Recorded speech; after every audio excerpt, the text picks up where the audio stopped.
Hello mga mi! Tutorial muna tayo ng lilis flower mga mi. May nag-order nga sa akin na gawin ko daw ito ng tutorial. Ito na mga mi. Color yellow yung gagamitin natin dito mga mi na napagawa ng ating lilis.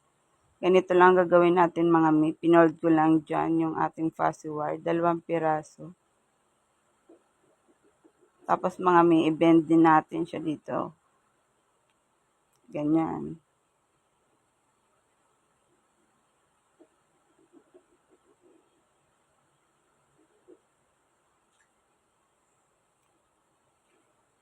Sunod mga may kumuha ako dito ng isang color red na fussy wire. Tapos inikot ko lang siya dito sa ating floral wire.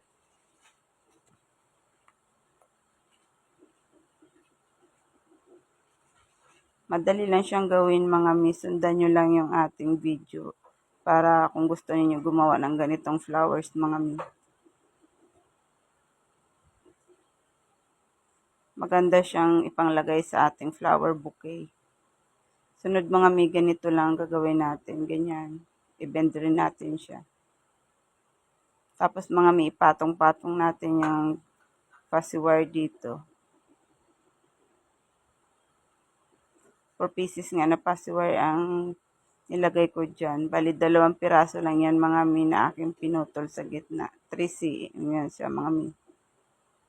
Sunod mga mi, atin lang dito ipasok yung color red na fussy wire. Tapos ikutin lang natin siya dito ng 2 beses para higpitan. Yan, pag ganyan na nga siya mga mi, ayusin lang natin.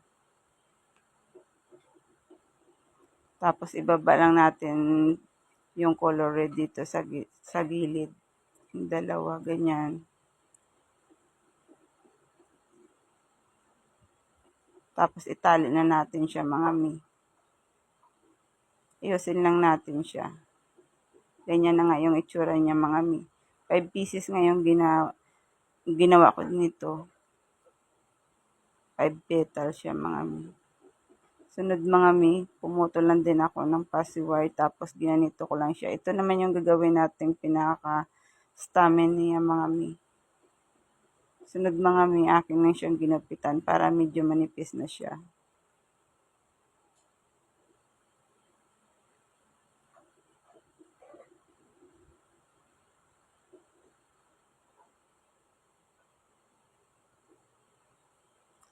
Tapos mga may kumuha na ako dito ng lighter.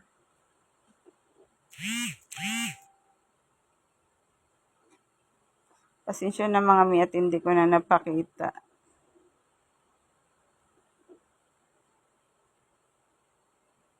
Bali, gumawa lang pala ako dito ng mga stamen mga mi. Bali, 5 pieces siya. Tapos mga mi, kumuha rin ako dito ng green na fussy wire. Ganon din yung ginawa ko mga mi. Bali, lagay lang natin siya sa gitna. Pasensya na mga mi at hindi ko napakita dito.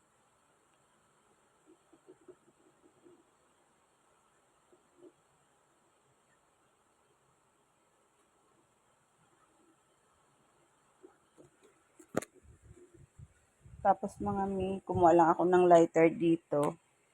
Tapos sinunog ko lang siya dito yung hanggang sa lumabas na yung wire niya. Tapos nito mga mi dito rin. Konti lang siya mga mi, atin sunugin konti para medyo maganda yung style ng ating stamen.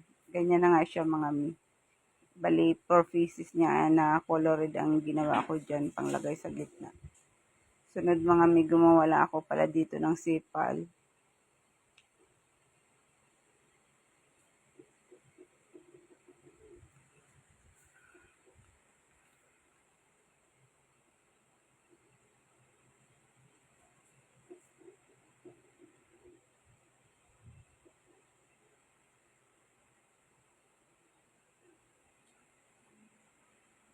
Ayusin lang natin mga mi.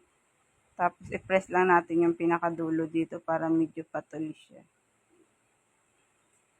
2 piraso nga ang ginawa ko dyan mga mi. Idikit na natin yung ating stamen at saka yung ating petals ng ating lilis flower mga mi. Ganyan. Nilagyan ko na pala yan ng glugan mga mi.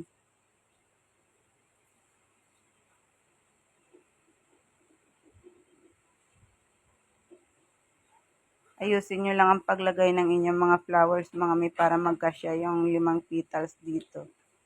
Tapos medyo i-press nyo siya mga mi para magdikit-dikit talaga siya. Ayan na nga mga mi at ganyan na yung itsura ng ating lily flower pag natapos na. Napakaganda niya talaga mga mi. Sunod nga nito mga mi, ilalagay na natin yung sepal na ginawa ko kanina.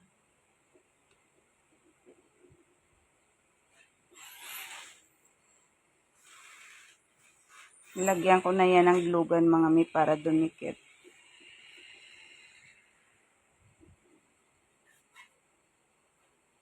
Ganyan na nga yung itsura niya mga mi.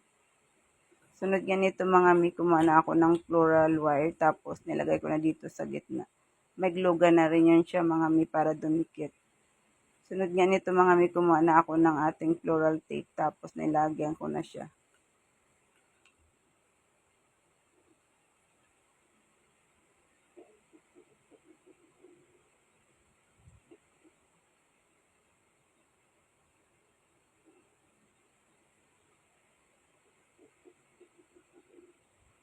Nakalimutan ko pala mga mi gumawa ng dahon. Gawa muna tayo ng dahon. Kumuha lang ako dito ng 2 color green na passy wire mga mi. Tapos binend ko lang siya ng paganyan. Pasok natin yung isa dito. Tapos ikutin natin ng 2 bisis para higpitan.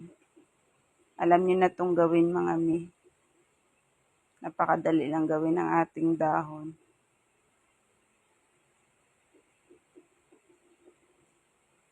Atin lang dito itali yung isa mga mi. Tapos yung sobra dito sa baba atin lang gupitan. Mag-iwan lang tayo ng 1 piraso dito. Ayan, 2 pirasong ginawa ko ng dahon natin mga mi. Sunod mga mi, ilagay na natin siya dito sa ating flowers.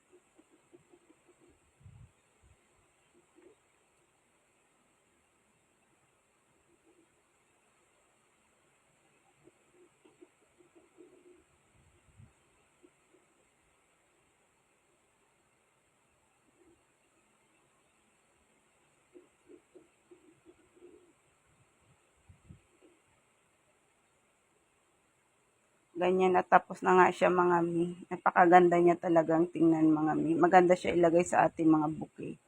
Thank you for watching. Pag may natutunan nga kayo mga mi, palike and share naman. And please follow for more tips.